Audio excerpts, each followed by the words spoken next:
In today's video, I'm going to teach you how to check if iPhone is refurbished or new or replacement. Alright, I'm on the home screen right now, and we're going to use a simple setting inside your iPhone to figure out the origin of your device. So first, I'm going to open the settings app, the grey gear icon. Once I'm inside settings, I'm scrolling down until I find general, and then I'm tapping on it. Now I'm inside the general menu, and I'm going to scroll down again until I see about. This section contains all the important details about your iPhone, including its model, serial number, and other identifiers. Alright, I'm tapping on About, and now I'm looking through the list of information displayed on the screen. What we're focusing on here is the model number. At this point, I'm tapping on the model number once if needed because sometimes it switches between part number and model format. What we really want is the version that starts with a letter.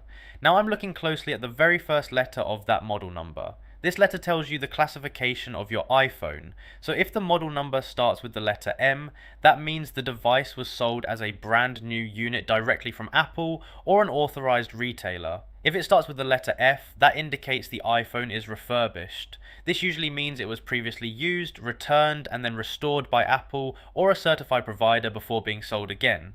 If the model number starts with N, that means it's a replacement unit. These are typically devices given by Apple when a customer has their original phone replaced under warranty or service. And if the model number starts with P, that means the device was customized, usually with engraving. These are often still brand new but were made specifically for a customer order.